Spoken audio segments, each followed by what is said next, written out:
నమస్కారం. పుణ్యభూమి తెలుగు ఛానల్కు స్వాగతం. ముందుగా మన ఛానల్ని సబ్స్క్రైబ్ చేసుకోండి. అలాగే ఈ విశ్లేషణను లైక్ చేసి షేర్ చేయడం మర్చిపోకండి.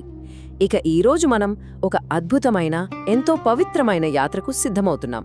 అదేంటంటే కోనసీమ తిరుపతిగా ఎంతో ప్రసిద్ధి చెందిన వాడపల్లి శ్రీ వెంకటేశ్వర స్వామివారి దేవాలయం. ఇది కేవలం ఒక గుడి మాత్రమే కాదండి, ఎందరో భక్తుల నమ్మకానికి, వారి అచంచలమైన విశ్వాసానికి ఒక సజీవ సాక్ష్యం. మరి ఆ విశేషాలేంటో చూద్దామా? సరే, ఈరోజు మన ప్రయాణంలో ఏమేం తెలుసుకోబోతున్నామంటే 1.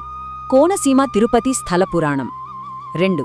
ఈ ఆలయ భక్తి మరియు చరిత్ర. 3. అత్యంత ప్రముఖమైన 7 వారాల ప్రదక్షిణల దీక్ష.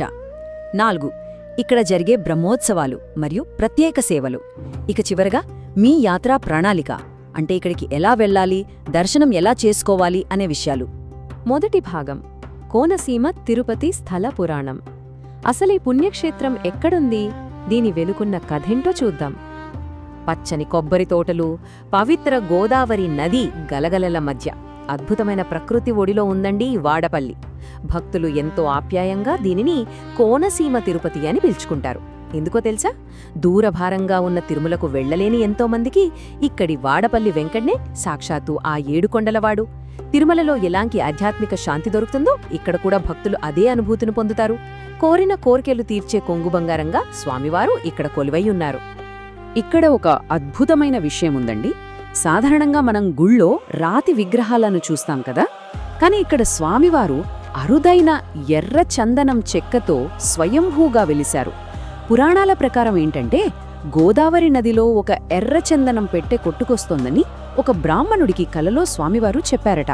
ఆయన వెళ్లి ఆ పెట్టెను తెరిచి చూడగా సాక్షాత్తు శ్రీదేవి భూదేవి సమేతుడైన స్వామివారు దర్శనమిచ్చారు. అప్పుడే అక్కడికి వచ్చిన నారద మహర్షి ఈ స్వామికి వెంకటేశ్వరుడు అని పేరు పెట్టారట. వేమంటే పాపాలు, కట అంటే పోగొట్టేవాడు, అంటే పాపాలను పారద్రోలే దేవుడనమాట. ఇక 2వ భాగం, భక్తి మరియు చరిత్ర. కేవలం పురాణాలే కాదు, చారిత్రకంగా కూడా ఈ ఆలయానికొక గొప్ప నేపథ్యముంది. ద్వాపరయుగంలో నారద మహర్షి నామకరణం చేసిన నాటి నుంచి ఆధునిక కాలం వరకు దీని ప్రయాణం చాలా ఆసక్తికరంగా ఉంటుంది. ఉదాహరణకు 1759వ సంవత్సరం మాట తీసుకుందాం. పినపోతు గజేంద్రుడు అనే ఒక వ్యాపారి ఓడలు భయంకరమైన సముద్రపు తుఫానులో చిక్కుకున్నాయి. అప్పుడు ఆయన వాడపల్లి వెంకన్నను వేడుకున్నారట. ఆశ్చర్యంగా ఆ ఓడలు సురక్షితంగా తిరిగి రావడంతో ఎంతో భక్తితో ఆయన ఈ దేవాలయాన్ని పునర్నిర్మించాడు. ఆ తర్వాత ఆధునిక భారతదేశ చరిత్రలో, ముఖ్యంగా 1930లో జరిగిన ఒక జాతీయ ఘట్టానికి కూడా ఈ ఆలయం వేదికైంది. అది మార్చి 1930 స్వామివారి రథోత్సవం అత్యంత వైభవంగా జరుగుతున్న సమయం. అప్పట్లో స్వాతంత్ర్యోద్యమం తీవ్రంగా ఉంది కదా. కొందరు భక్తులు ఉత్సాహంగా రథంపై మన జాతీయ జెండాను, మహాత్మాగాంధీగారి చిత్రపటాలను ఉంచారు. కానీ అప్పటి బ్రిటిష్ ప్రభుత్వ అధికారులు దీన్ని తీవ్రంగా వ్యతిరేకించి ఆ చిత్రపటాలను తీసేశారు. దాంతో భక్తులు రథాన్ని లాగడానికి నిరాకరించారు. ఆ పరిస్థితి కాస్త ఉద్రిక్తంగా మారి చిన్నవాడపల్లి దగ్గర అల్లర్లు చెలరేగాయి. దురదృష్టవశాత్తు పోలీసులు జరిపిన కాల్పుల్లో బండారు నారాయణస్వామి, తాటపాటి వెంకటరాజు మరియు వాడపల్లి గంగాచలం అనే 3 పౌరులు ప్రాణాలు కోల్పోయారు. ఒక ఆధ్యాత్మిక రథోత్సవం స్వాతంత్ర్య పోరాటంలో ఒక చారిత్రక ఘట్టంగా ఎలా మిగిలిపోయిందో ఈ సంఘటన మనకు తెలియజేస్తుంది. ఇక 3వ భాగం, 7 వారాల ప్రదక్షిణల దీక్ష. ప్రతి వారాంతంలో 10,000 మంది భక్తులు వాడపల్లికి ఎందుకు క్యూ కడతారో ఇప్పుడు తెలుసుకుందాం. ఇక్కడ 11 అనే సంఖ్య చాలా కీలకమండి. భక్తులు తమ కోరికలు నెరవేరడం కోసం ఆలయం చుట్టూ ప్రతిసారి ఎలాంటి విరామం లేకుండా వరుసగా 11 సార్లు ప్రదక్షిణలు చెయ్యాలి. ఇది ఈ దీక్షలో మొదటి మరియు అత్యంత ప్రధానమైన నియమం. అలాగే 7 అంటే ఈ 11 ప్రదక్షిణలను వరుసగా 7 శనివారాల పాటు క్రమం తప్పకుండా చేయాలి. ఇలా భక్తి శ్రద్ధలతో 7 వారాల దీక్షను ఎవరైతే పూర్తి చేస్తారో వారి కోరికలు, ముఖ్యంగా వివాహ సంబంధిత సమస్యలు, ఆర్థిక ఇబ్బందులు తొలగిపోయి స్వామివారి కృప ఖచ్చితంగా దొరుకుతుందని భక్తుల ప్రగాఢ విశ్వాసం. ఇక్కడ ప్రదక్షిణలు చేసేటప్పుడు ఒక అద్భుతమైన అనుభూతి కలుగుతుందండి. అదేంటంటే, మనం నడుచేటప్పుడు పైకి చూస్తే ఆలయం పైకప్పు అంతా అద్భుతంగా తెలుగులో గోవిందనామాలు చెక్కబడి ఉంటాయి. అంటే మనం మనస్సులో లెక్క పెట్టుకుంటూ పైకి చూస్తూ ఆ నామాలను జపించుకుంటూ నడవచ్చనమాట. మనం పూర్తిగా ఆ ఆధ్యాత్మిక వాతావరణంలో లీనమైపోవడానికి ఇది ఎంతో సహాయపడుతుంది. ఇప్పుడు 4వ భాగం బ్రహ్మోత్సవాలు మరియు సేవలు. ఈ ఆలయంలో పండుగ వాతావరణం ఎలా ఉంటుందో చూద్దాం. ప్రతి సంవత్సరం చైత్రమాసంలో ఇక్కడ 10 రోజుల పాటు బ్రహ్మోత్సవాలు అంగరంగ వైభవంగా జరుగుతాయి. అలాగే మార్చి, ఏప్రిల్ నెలల్లో వచ్చే తీర్థముత్సవానికి కూడా భక్తులు పోటెత్తుతారు. ఇక్కడ మరో విశేషం ఏంటంటే నిత్య కళ్యాణం. అయితే ఇది ఆదివారం నుంచి శుక్రవారం వరకే జరుగుతుంది. శనివారం నాడు విపరీతమైన రద్దీ ఉంటుంది కాబట్టి కళ్యాణోత్సవం నిర్వహించరు. ఇక పెళ్లి కానివారు గోదాదేవి కళ్యాణం చేయిస్తే స్వామివారి ఆశీస్సులతో త్వరగా వివాహం జరుగుతుందని ఒక బలమైన నమ్మకముంది.